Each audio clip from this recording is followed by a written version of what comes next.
Hello everyone, welcome back to my YouTube channel EWP. EW means all of you know English वाला friend. तो आपने देखा है कि इस चैनल पे हम एडवांस इंग्लिश की बात करते हैं। तो दोस्तों, समय को वेस्ट ना करते हुए हम आते हैं टॉपिक पे। देखो, आज जो मुझे मेन चीज समझाना है वो ये कि इंग्लिश को जब पढ़ना है तो हमको हाउ टू रीड, यानी how to read and start, English को कैसे पढ़ना है और कहां से स्टार्ट करनी है। पहले इस चीज को समझो। इंग्लिश और मैथ दोनों चीजों को मैं साथ में लेके चलता हूं समझाने के लिए। अगर मैं मैथ की बात करता हूं और इधर मैं इंग्लिश को रखता हूं, अगर आप मैथ की बात करता हूं एडवांस लेवल पे, आपकी मैथ का लेवल बढ़ गया है। आप स्कूल लेवल की मैथ नहीं बनाते हो, आप एडवांस लेवल पे एडवांस लेवल की मैथ बनाते हो। क्या स्कूल लेवल की मैथ बनाते हो? तो स्कूल से आके आज आपके मैथ का लेवल बढ़ गया है। लेकिन मैथ में जब आप क्वेश्चन सॉल्व करते हो तो आप उसका बेसिक्स अप्लाई करते हो, यानी जब मैथ के क्वेश्चन आप बनाते हो तो उन क्वेश्चन को बनाते वक्त जब आंसर तक पहुंचते हो तो बेसिक्स अप्लाई करते हो। इंग्लिश में कभी तुमने सोचा इंग्लिश का क्वेश्चन कैसे बनाते हो? क्वेश्चन पढ़ा, 4 ऑप्शन रहते हैं, यहां पे अच्छा लग रहा है कोई एक ऑप्शन चुन लिए, अगर वो 4 के आंसर देख लिए, अगर आंसर गलत है, अरे ए नहीं बी होगा, बी पे आंसर कर लेते हो। लेकिन अगर मैथ में आप सोचो, अगर मैथ में आपका क्वेश्चन गलत हो जाता है तो आप उसको खोजते हो, व्हाई, हाउ, कैसे गलत हो गया, मैं इसको उसको फिर से सॉल्व करते हो। लेकिन इंग्लिश में क्या है, क्वेश्चन गलत हो गया है, पीछे आपने आंसर शीट आंसर में देख लिया, आपने लगाया था सी, आंसर था डी, तो आप गए घूर घूर के आंसर देख लिए और देख लिए कि हाँ यहाँ गलत है, यहाँ मुझको कुछ अच्छा नहीं लग रहा था, बस इसीलिए आगे बढ़ गए।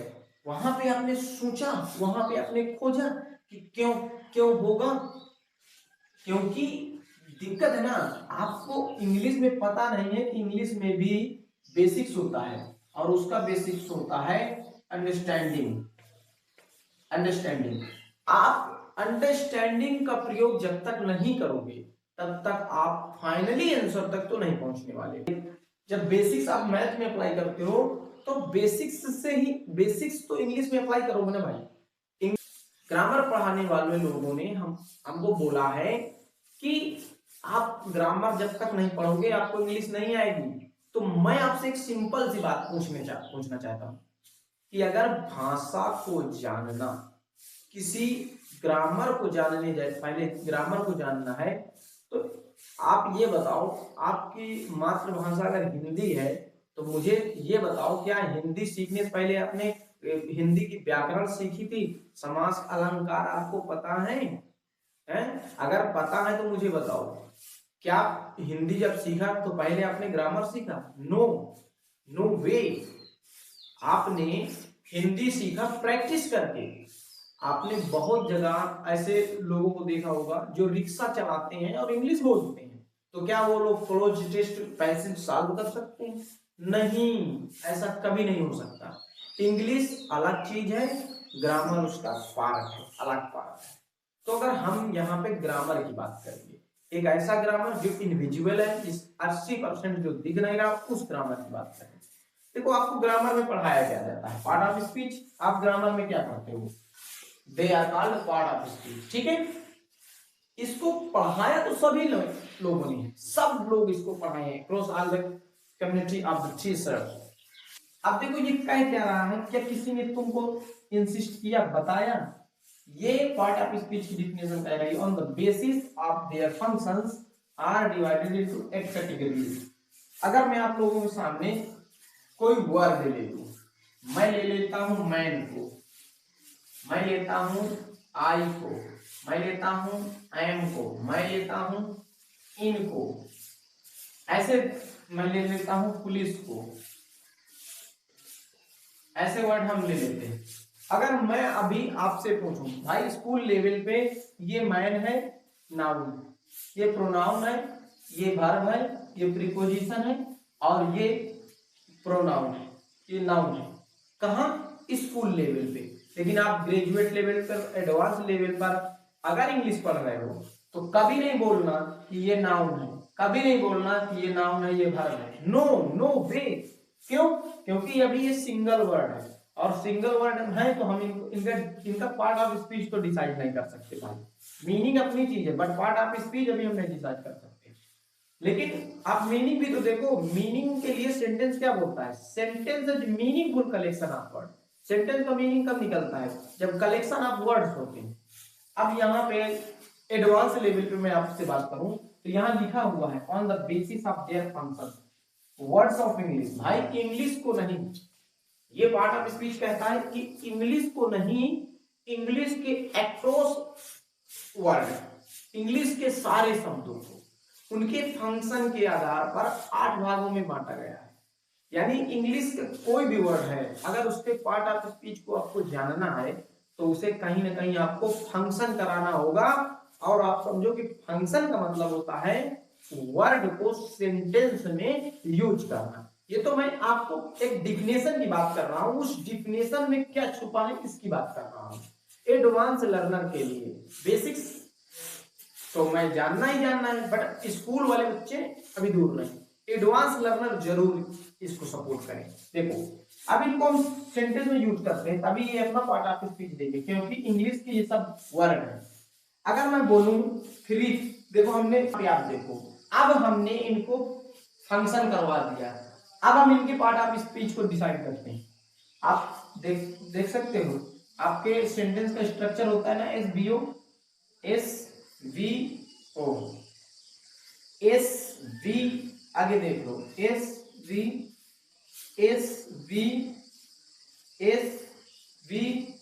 ये देखो SV, ये देखो SV, आगे देखो। लेकिन दिक्कत ना, 3 police man the area, full stop बता रहा है कि एक सेंटेंस है और आपने इसको पढ़ लिया, लेकिन इसका मतलब क्या है वो स्पष्ट आपको एकदम एक्सप्लिसिट समझ में नहीं आया।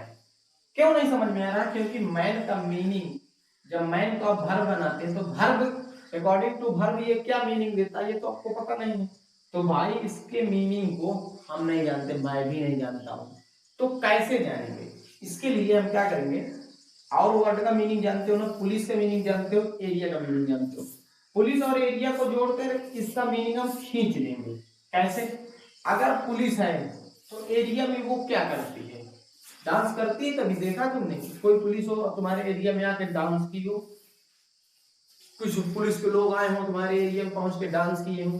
कभी नहीं ना।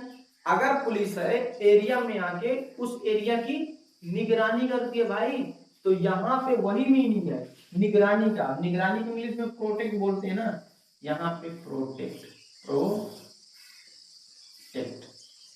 यू देखो 3 पुलिस प्रोटेक्ट द एरिया, यानी 3 पुलिस के लोग, 3 पुलिस वाले एरिया की निगरानी करते हैं, या 3 पुलिस मैन द एरिया। समझ में आया? अब यहाँ पे देखो, ये यहाँ आई जो आपको प्रोनाउन लग रहा था, ये यहाँ पे नाउन है। देख लो मैं पार्ट ऑफ स्पीच दिखाने जा रहा हूँ। आई एम आपको वर्ब लग नजर आ रहा था, यहाँ पे आई एम नाउन है। यहाँ पे देख लो इन आपको वहां पे प्रीपोजिशन नजर आ रहा था, लेकिन यहाँ पे इनको देखो, यहाँ पे इन आपका एडवर्ब है, यहाँ पे इन आपका प्रीपोजिशन है। यहाँ देख लो ये पुलिस, पुलिस आपका यहाँ पे वर्ब बन गया। देखो फंक्शन चेंज हो जाता है, अगर सेंटेंस में जब इनका सेंटेंस बदलता है तो इनका फंक्शन भी चेंज होता है। यहाँ पे पुलिस का मतलब बहुत एक्सप्लिसिट आपको समझ में नहीं आ रहा, क्योंकि पता नहीं है ना। हम अब क्या करेंगे, इस पुलिस का मीनिंग निकालना है, मुझे भी नहीं पता है। हम क्या करेंगे, इसका मीनिंग हमें पता है, इसका मीनिंग हमें पता है, तो हम इसको जोड़ के इसका मीनिंग खींच देंगे। कैसे? हम बोलते हैं you should police your emotions well, तुम्हारे इमोशन को, तुम्हारे इमोशन को तुमको क्या करना चाहिए? रोकना चाहिए, या बढ़ाना चाहिए, या उन्हें कंट्रोल करना चाहिए। तो सब बोलोगे आप, जितने लोग मुझे देख रहे हो सब लोग बोलोगे कि सर हमें हमारे इमोशंस को कंट्रोल करना चाहिए। तो पुलिस का यहाँ पे अगर मीनिंग देखोगे तो कंट्रोल ही है। अब एक बात बताओ, you should control your emotions well. अब पुलिस का, जब पुलिस वर्ब बनेगा तो वो कंट्रोल का मीनिंग देता है, मैन वर्ब बनेगा तो वो प्रोटेक्ट का मीनिंग देता है। अब यार ये तो मैं तो बनाना ही रहा हूं, मैंने बस इस पे नजर डाली और इसके हाईलाइट इसको मैंने देखा कि ये बोल रहा है कि words of English on the basis of their functions are divided into expression. मैं किसी भी वर्ड का पार्ट ऑफ स्पीच तभी डिसाइड कर पाऊंगा जब उसको मैं सेंटेंस में यूज कर लूंगा। और एक मेन बात, अब हमने सेंटेंस में यूज कर लिया, मीनिंग कैसे निकाली जाती है? मीनिंग के लिए हमें और ऐसा तो कभी हो नहीं सकता कि सेंटेंस के सारे वर्ड का मीनिंग आपको ना पता हो। सेंटेंस के किसी एक या दो वर्ड का मीनिंग आपको नहीं पता होता है, बाकी सारे वर्ड का मीनिंग पता होता है। उन सारे वर्ड को पकड़ के आप उन मीनिंग का, उन जो मीनिंग आपको नहीं पता उन वर्ड की मीनिंग आप खींच सकते हो। तो इसके लिए आपको पढ़ना होगा इंग्लिश, और इंग्लिश में सबसे पहले क्लास होगी वर्ड्स, ग्रामर ऑफ वर्ड्स।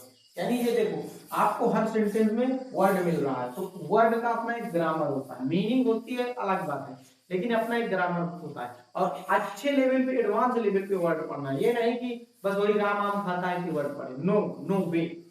तो आप यहाँ पे देगा, हाँ ये चीजों अगर आपको देखना है तो आप ऑक्सफोर्ड की डिक्शनरी लेना, वहां पे मैन और पुलिस सारी चीजें, बुक वगैरह जो भी पेन वगैरह सारी चीजें, चेयर वगैरह सबको एज वर्ब यूज किया गया है। तो ये एक छोटी सी एडवांस लेवल की मेरे डेमो क्लास, इसको समझना।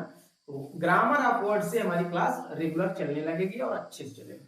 तो मिलते हैं हम नेक्स्ट वीडियो में, तब तक के लिए जय हिंद।